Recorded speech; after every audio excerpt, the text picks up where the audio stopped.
Welcome to Bethlehem Bible Talks. Sapaan firman Tuhan dari hamba-hamba Tuhan Gemi Bethlehem. Kiranya firman Tuhan hari ini dapat memberkati kita semua. Shalom jemaat yang dikasihi Tuhan, hari ini kita masih terus membahas surat Ibrani dan kali ini kita akan berbicara tentang darah Habel dan darah Kristus yang diambil dalam Ibrani 12 ayat 18 sampai 24. Untuk membandingkan ikatan perjanjian lama dan perjanjian yang baru, penulis menggunakan dua gambaran yang mencolok, yaitu dua gunung, Gunung Sinai dan Gunung Sion. Gunung Sinai mewakili perjanjian lama, tempat hukum Musa diberikan. Kegentaran akan hadirat Allah membuat gunung itu tidak bisa didekati kecuali oleh Musa dan beberapa pemimpin yang terpilih. Bahkan hanya Musa yang boleh naik sampai ke puncak gunung itu. Pelanggaran dalam bentuk apapun akan dihukum mati. Seperti itulah ngerinya Gunung Sinai. Dikatakan bahkan jika binatang-binatang yang menyentuh gunung, ia harus dilempari dengan batu.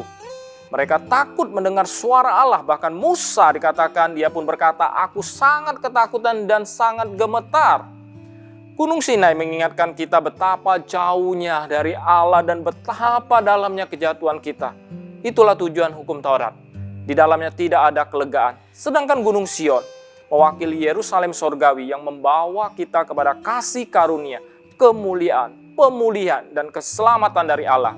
Ayat 22 dikatakan, "Tetapi kamu sudah datang ke Bukit Sion, ke kota Allah yang hidup, Yerusalem sorgawi, dan kepada beribu-ribu malaikat, suatu kumpulan yang meriah, dan kepada jemaat anak-anak sulung yang namanya terdaftar di sorga, dan kepada Allah yang menghakimi semua orang, dan kepada roh-roh orang-orang benar yang telah menjadi sempurna, dan kepada Yesus pengantara perjanjian baru, dan kepada darah permercikan yang berbicara lebih kuat daripada darah Habel."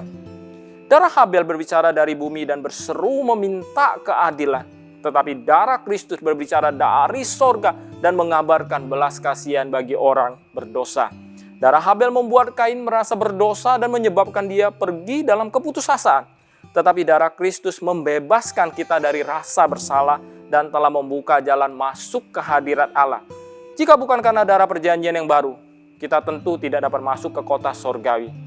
Hal ini memberi alasan yang kuat bagi setiap orang Yahudi Kristen pada masa itu yang mungkin sedang mempertimbangkan untuk meninggalkan iman mereka dalam Kristus agar tidak kembali ke agama Yahudi. Untuk apa mencari anugerah dari hukum Taurat, padahal kita sudah memiliki anugerah yang sesungguhnya dalam darah Kristus? Ketaatan kepada hukum Taurat tidaklah akan menyelamatkan. Namun bila kita percaya kepada Kristus, kita akan diselamatkan dan dimampukan untuk mentaati perintahnya. Sungguh suatu kelepasan bahwa kita dapat pindah dari Gunung Sinai ke Gunung Sion. Oleh sebab itu, bagi orang percaya, takut akan Allah berbeda dengan rasa takut orang-orang berdosa. Sebab kita telah diampuni oleh Kristus. Takut akan Allah berbeda dengan dibuat takut oleh Allah. Hidup dalam takut akan Allah bagi orang percaya berarti tidak ingin menyakiti ataupun mengecewakan Tuhan, karena Dia sudah menebus kita. Pandanglah kepada Tuhan dan hiduplah dalam takut akan Tuhan. Tuhan Yesus memberkati. Demikianlah Bible Talks hari ini. Tuhan Yesus memberkati.